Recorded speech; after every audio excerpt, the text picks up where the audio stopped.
All right, everybody. Well, hey, let's dive into our fifth day on finding deals.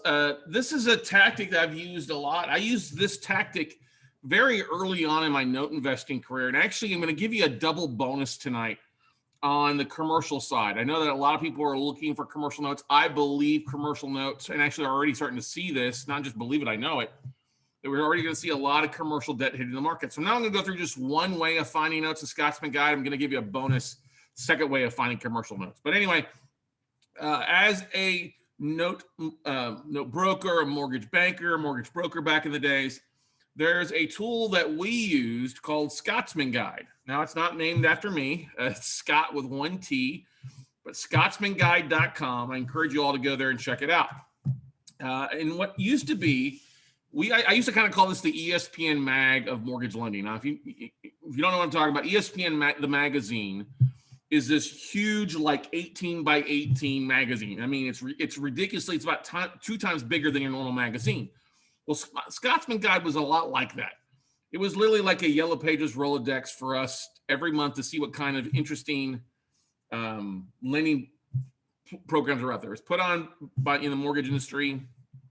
People would be advertising their special lending loan programs on residential and commercial notes.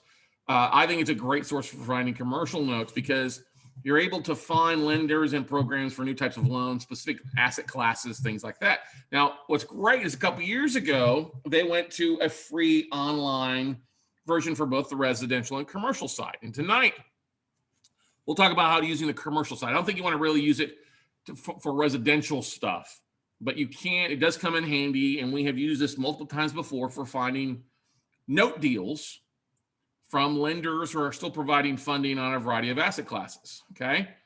Now, we talked a couple nights ago about Lane Guide and how to pull a list of asset managers from Lane Guide on commercial notes by looking at commercial assets, apartments, multifamily, self-storage, that kind of stuff.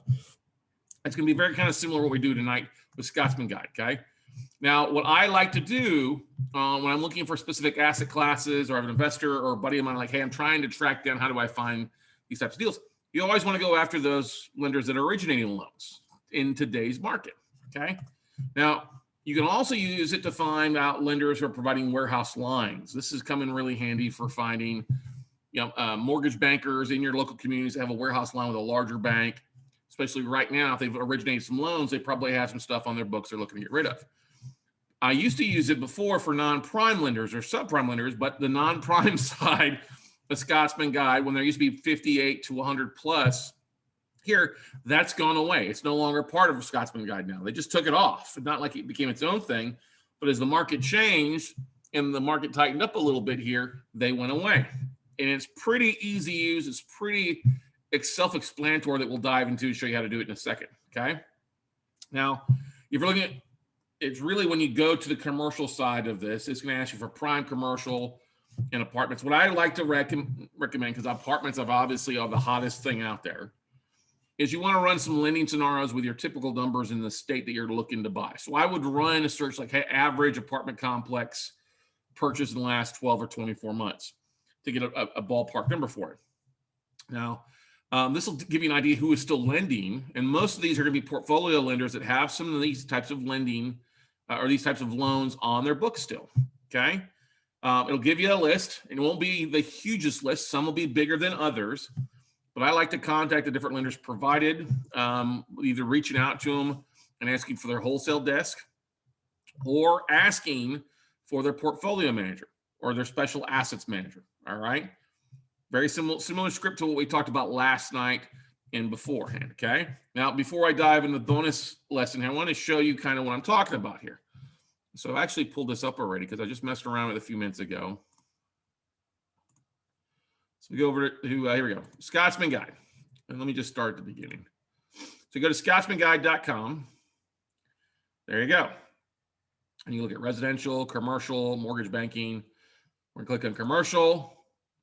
And then you have prime commercial. Now, if you can see, make sure you can see, yeah, make sure you got my screen. You can go prime commercial, construction, hard money loans, multifamily. Okay, on the prime commercial side, I just want to share with what's there. So this takes you in here to enter in your kind of lending category. All right. And the property types they're looking at: agricultural, entertainment, rec, hospitality, industrial, land lot, medical, healthcare, mixed use, mobile home, manufactured home parks, office, religious, residential income, residential subdivision, retail, and special purpose. Okay, that's pretty good. And then you just put in the property status. Go back first. So let's go to the apartment side, because I know that's one of the things that one of the most dominant questions I get from everybody is multifamily. Can you have any multifamily notes? All right. So if you go in your property type, select and then just pick it. So you're looking for apartments, property status. They have a whole variety: owner occupied, non-occ, 75% leased, in distress. Let's do that in distress, because that can be a very popular thing. Borrow, we'll just say LLC. Okay. Location, we'll say Texas. Purchase price, let's just say $5 million. And let's say we've got a down payment of, let's say 30%, which would be 1.5. Okay. And the apartments, we'll just say walk up. Okay. Hit search. Now this will give us 11 results: Money 360, Archway Capital, Kennedy Funding, Lentera, FMC Lending, Gelt Financial, CMN Funding, Ajax Funding, Lument, Whitlock Capital Group. Okay. Sable is the last one. And you see that these 11 are pretty common across this. If you run searches, you'll see a variety of these: 5, 11, sometimes more, sometimes less. Okay. But this works really well if you're a commercial lender or commercial broker, because you can find programs that are available. All right. Now, just basically click on the profile or click on the contact. The contact basically is just a contact form, but I would basically take their information and then go find their website directly and reach out to them from there. But that's the first thing that I would do. And that's such a great thing for you to look there. Now let's change it up to a different, let's change a different state. Let's say California. And hit search, see what pops up in Cali. Probably a few more. Same number. All right. So I would just be looking to reach out to these guys. They're going to have stuff, or they're going to know stuff. This is what is so great, is that there's sometimes mezzanine financing, and go from there. Now, let's go back to the lender search and do more of the commercial side, the prime commercial. Okay. Let's say we're looking for self-storage, because that's another big thing that we get, or actually mobile home manufactured park. Property status, we'll just say it's at least 80% leased. Borrowers and LLC. Location, we'll say Texas, because it's one of the bigger states for this. Purchase price, same thing, $5 million. We'll say down payment, let's just say 1.5. Again, doesn't really, the more down payment you have, the more likely you're going to have more lenders, is what we're trying to get at. Okay. And this is going to be 100% tenant occupied, and hit search. And that's going to give us, if you're in the mobile home park business or looking for mobile home deals, 20 results. Okay. 20 results. Okay. And that's what I would do. Hey, have you financed anything? Do you have anything in your portfolio? Using the similar scripts that we talked about on day number 4 last night, the previous day, similar scripts. What do you have in your books? I'm looking for multifamily. I'm looking for self-storage. All right. Mobile home parks. Okay. But there you go. 20 different lenders there that would be worth making the phone call and tracking down and making friends with a special assets manager. All right. Kind of a cool thing, right? Pretty easy to use, pretty easy to mess around with. I don't know if their SSL security is out, because when I first tried to get on Scotsman Guide earlier today, it popped up a warning about that, but I just went ahead and advanced through it because I use this all the time. So Scotsman Guide, it's a great source. It's a free source for you to find lenders out there that are providing stuff. And literally just get on there, make some phone calls, reach out, see what they're lending on, and going from there. Okay. Now, my bonus tonight is using 10X. Now, 10X is auction.com's commercial side of the ball game. All right. Now, if you've been around us before, on Note Camp before, we've had, we had different people on from different companies doing commercial loans, like exchange.coms, and Mike Saucedo from there. We've had Todd Billings on from US Debt Ventures. We've had Yakim Israel, previously from Fifth Third Bank, now on his own with CMB, whatever, CBRE, Richard Ellis. But 10X is an auction. It's auction.com's commercial side. Now, what I like to do with 10X, it's an auction basis. You go on their bid, you wait around to see if your bid's accepted, it gets countered back and forth. I hate that. I really, really hate being an auction basis. So what I do is I use 10X, and what I'm going to share with you guys tonight is I'll go on to 10X, find a couple properties that they're auctioning off, and I'll go on and find out who the underlying lender is, because they'll let you search for properties or notes, okay? So I'll look for properties that have a note or even a previous property, a commercial property that's gone to foreclosure, because I can, in a couple minutes, I can find out who the lender was that foreclosed and then track down that lender to see what else they might have in their books. And it's a very similar process to what you would do, like we talked about using the appraisal districts. We will, we'll go on to 10X, look, find a property, find the address, we'll go direct in a couple ways. And how we go to direct is we jump on netraonline.com. We talked about this last night, the night before, I can't remember, to search the county records. And we'll pull the address, go to the appraisal district, we'll type in the address, it'll pop up the owner's name or the LLC name in most commercial properties. Then what we'll do is we'll jump over to the county recorder's office or the county clerk and do a search for that entity and look for an assignment or a deed of trust to find out who the existing lender is on, because the lender will be named on the deed of trust. And if we see an assignment after the date of the deed of trust, we'll know that the loan is assigned to somebody else.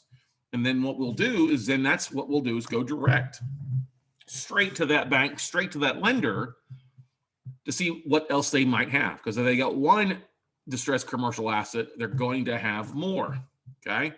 And then we'll use Lane Guide or another source to track down the special assets manager at the bank and say, listen, hey, I see you've got this one, you're auctioning off on 10X. What else do you have in your portfolio that's in default that you'd like to move before you have to take it to foreclosure, okay? And this comes in really, really handy. If you are seeing stuff in your local area, it might be easier. You can jump on the county clerk website and track the stuff pretty easy.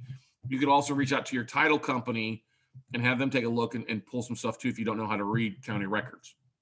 And could you tell me who the most recent lender is on these two properties? That kind of stuff. All right. Questions about that. So let me do this because I did pull up something on this and I wanted to walk you through this as well. So if we go to 10X, where is it here? All right, 10X right here. This is the main website, 10x.com.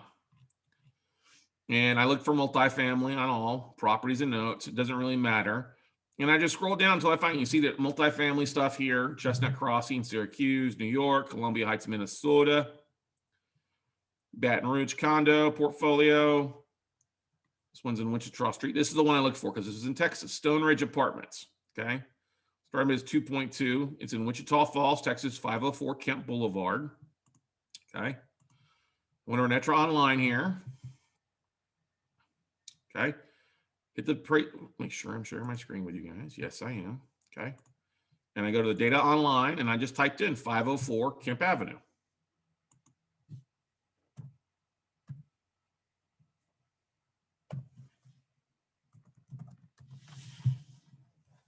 Kemp Avenue, Kemp Boulevard, sorry. Let's see here, you get real property, 10-6, so basically Stone Ridge Community LLC, okay? That's great, that was October of last year. So this is basically, yeah, you can see it's going on this one here. So that's what I'm looking for. The owner name is Stone Ridge Community LLC. Now I'll go over to the appraisal there, not the appraisal district. There's the appraisal district, but you see, yes, type that in Stone Ridge Community. That's what I click on there. Now, if I go back over here to, that's not the CAD, but the county clerk online, there we go.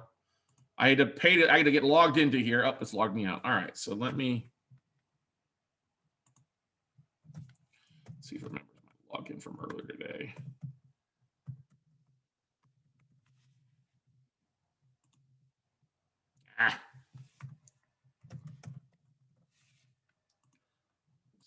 This.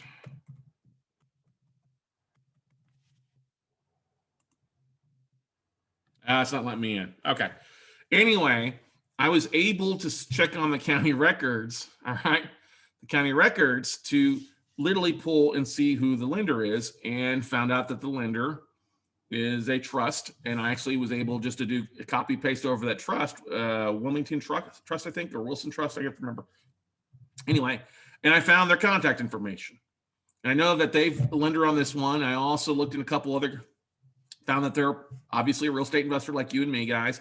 They're a portfolio lender. They've done this on quite a few. So apartments are a nice play for them. And if they've got this one that they've foreclosed on, that they lent on, then they probably have some more. So don't expect an answer on a Friday afternoon, but it's still a great play to see. That was just doing that in one search on another website that's listed. I'm not trying to track down the one in Camp Avenue. It's going to foreclosure. They're trying to auction off at 2.2. That's fine. I would rather see about what else they might have on their books in other parts of the country.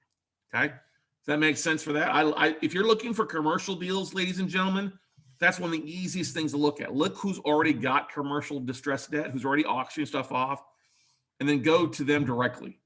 Don't deal with the brokers. Don't deal with the websites like that. Go direct. All right.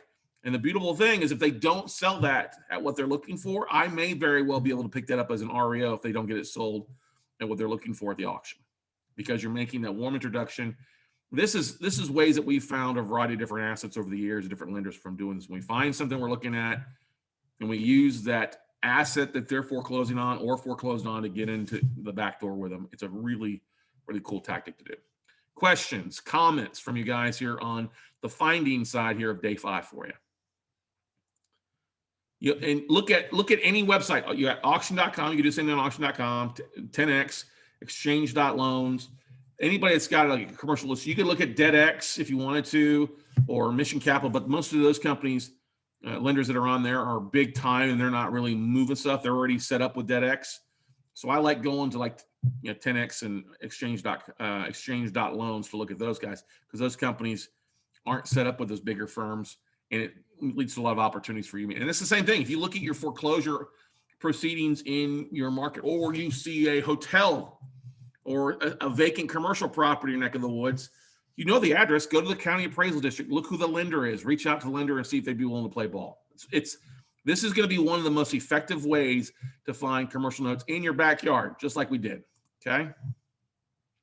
Wayne asked, what kind of discount do they consider on commercial like you described? Wayne, it will depend on every asset.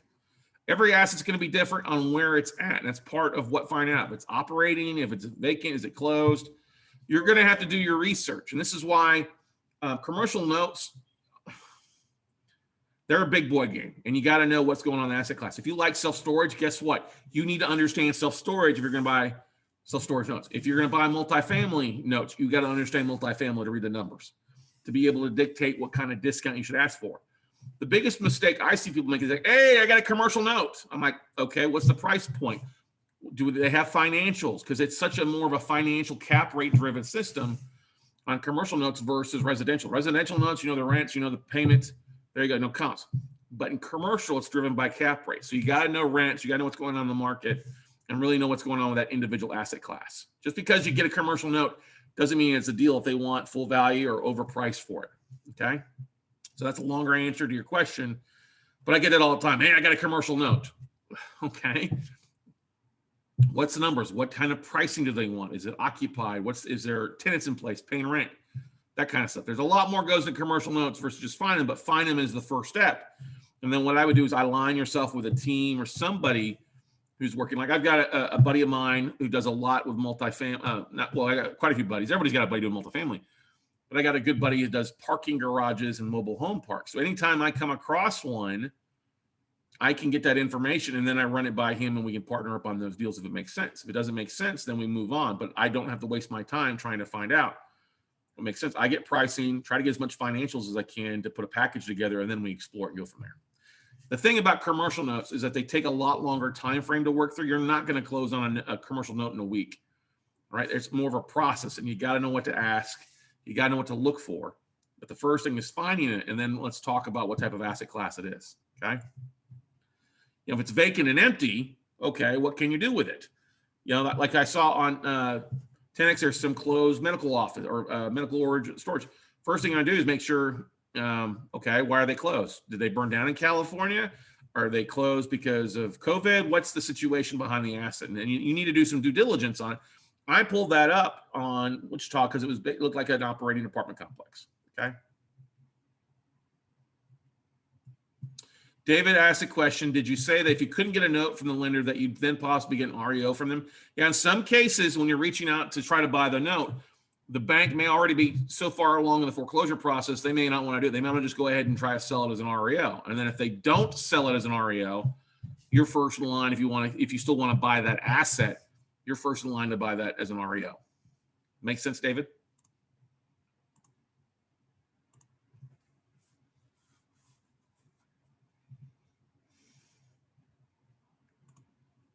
Awesome. Glad to answer. Any other questions on the commercial note side of the things here? Scotsman got free resource for you.